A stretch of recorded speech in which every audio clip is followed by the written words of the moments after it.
So today's video is about a guitar that I bought in July and it arrived last week. Now it arrived covered in yellow tape. You may have seen similar packages arriving. So this video is about the unboxing of that guitar and my initial thoughts on both the guitar and the ethics behind buying something like this.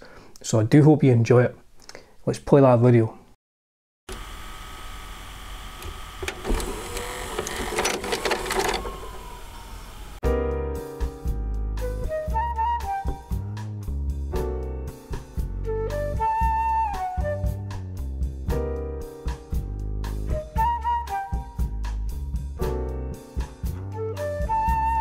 So here's what was in that box.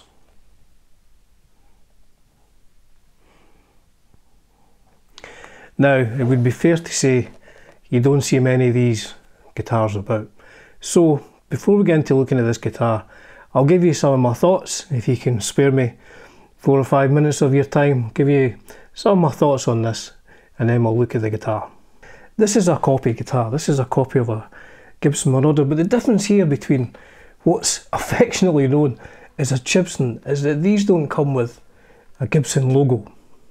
So there are ethics behind buying something that isn't what it says on the tin.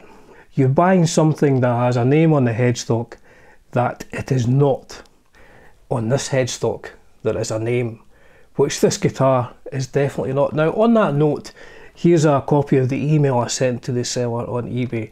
My understanding was that when you buy these on eBay that they make the guitar kind of to order, so I did ask for no logo on the guitar, but it turns out in this particular instance the guitar was already built. So I said, could you put no logo on this, and the answer came back, the guitar's already built so we can't change it. So it does have a Gibson logo on it. You know, I'll be scraping this off. I'm not keeping this. So here's something else. I didn't want to buy just a Chinese copy, a knockoff Chinese copy of a Gibson Les Paul, like a Gibson Les Paul Supreme or one of the high-end sort of fancy customs and stuff like that, because I can buy decent copies of them on eBay in the UK from other companies. I mean, this vintage, this is a great guitar for like £200. You know, I've played that in a few videos. So if I wanted a Les Paul copy, you know, I would get one of these, or I'd get one of my Grecos or something like that, Harley Benton, whatever. So I didn't want to order a Chinese copy of a guitar which I could get elsewhere, you know, maybe even better quality, and I could get it in the UK. So I wanted to buy something that I probably can't get anywhere else at a reasonable price. I mean, Gibson released the MODERNE, I think 81. Apart from maybe the one that existed in 1957, I don't know.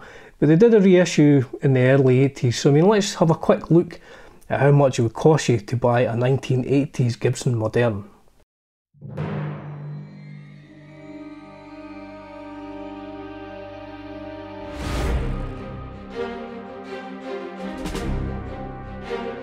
Now it would be fair to say that all of those guitars are well above my budget for buying a guitar.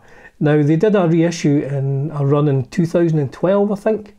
I found one of them, so that's reasonably, you know, I say reasonably, like, you know, everybody has a budget for guitars. £2,000 is like way at the top end of my budget. It would have to be something really nice before I'm spending £2,000. So 2012 they did these, 2019 they did another sort of limited run, and then there was Epiphone ones as well, which I think were just done for one American guitar chain. So, you know, this is me justifying why I bought this guitar, and we all do that. You know, we all have to justify our guitar purchases. So that is my justification for buying what is effectively a knockoff Gibson from China. Now I see people saying, oh, I wouldn't buy one of these because people might try and pass it off as a real thing. Now to be fair, if somebody is going to be buying a Gibson MODERNE, they are so rare anyway, and this is listed for sale at, say, you know, £1,500. You would be paying a bit of attention to the details of this. Now the logo on this is unlike the logo on any of the reissues or something like that. You'd be able to tell from the bridge and everything like that. So this is my justification to you for buying what is effectively a Chinese knockoff of a Gibson guitar. So all this video is about at this point in time is this guitar straight out of the box. It's got the strings on it that came with it. I haven't done a single thing to it other than plug it in and do some recording. So here are some of the sounds of this guitar.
That sounds pretty good now. I don't know what these pickups are, I haven't taken it to bits. You know, I'm thinking I'll maybe do a deeper dive on this, but I'll let you guide me. Do you think I should do a deeper dive on what is a knockoff guitar? I mean, I will be taking it to bits anyway, just for my own purposes to have a look. But I mean, do you think I should do a series of videos looking at this Chibson Moderne, or should I just use it in some videos and not say any more about it? You know, it's just a guitar that I use in videos. So let me know, what do you think? Would you like to know more about this guitar? Is what I'm asking, because I will be taking it to bits and having a look anyway.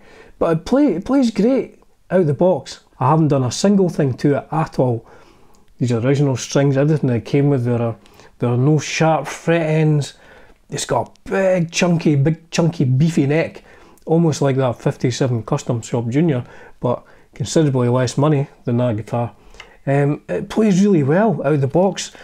None of the notes are fretting out. You know, I've watched quite a lot of Chibson video reviews, and there's a lot of, you know, people have bought them and they're fretting out, but this is not, even on big wide bends, this is not fretting out. The only issue is that the frets are scratchy as hell. You probably can't hear it now because I've played it a few times. But yeah, so the frets need kind of polished. Long term, I don't know if they'll tarnish, difficult to say. But out of the box, this plays really well. And you know, it sounds good through a Kemper. I'm not sure what it would sound like in a practice room, you know, in battle conditions. Would it be really microphonic? I watched a few videos where they said the pickups are rubbish and they're really microphonic. The tuners, I mean, I haven't done a lot of tuning. I can't really tell if long term they'll be suitable. A lot of people change the tuners as well, but certainly just plugging in the house, it works fine. Again, on videos I've seen the electrics are pretty garbage, so what I did was I just recorded some stuff and I'll play here and just kind of played about with the tone and volume control. So I mean they do work. It'd be fair to say that they're not subtle, but they do work. So here's the tone and volume controls.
So there you have it. Part one, maybe the only part of a video series looking at this particular guitar, a very rare shape of guitar that you don't really see much, and one which, you know, I did buy from eBay that came from China. It is a copy of a Gibson guitar, and it does have the Gibson logo. There are certain ethical issues around that people will have differing opinions on. You know, people will say you should just take this outside and set it on fire. Other people will say, oh, Gibson charged too much money anyway, you know. I am a Gibson guitar fan. So from my point of view, it was a guitar which I wouldn't have been able to get elsewhere. It's not just a Les Paul knockoff. It's something that is pretty rare. So there you go. So the final part of the video is just a quick jam over 4 chords or something like that. You know, there's no spectacular lead guitar going on here. It's just to let you hear the sound. So the whole video was really just seeing what one of these guitars is like out of the box. Now this cost me less than £300, all in, all the way from another side of the world. So I'm not even going to say if I think it's worth it or if I think it's just a rip-off. I'm just simply saying, here is a guitar that I bought, and I'm justifying it to myself as much as I'm trying to justify it to you. Here is a guitar that I bought. Here's how it plays out of the box, and here's what it sounds like. If you would like me to do other videos or more information on how it's kind of made, because my friend was round who used to work in a guitar shop, a big guitar store, and he was saying this looks to be made very much like Epiphone Flying V's are. I don't know if these are made by maybe people who work for Epiphone, I don't know. So he was saying it looks like the construction that Epiphone guitars normally do. So if you want me to do a deeper dive on this, please do comment on the video and let me know your thoughts on the video, you know. I mean, if you think I'm a real wanker who's just bought a cheap Gibson knockoff, who's going to sell it on the used market for, you know, £10,000. I'm definitely not going to do that, I can assure you of that. I might just end up using this on the house, just using it on some videos, simply because it's so different. As ever, folks, it's a privilege and a pleasure bringing you content on Dunsy's Guitar World. Cheers for now.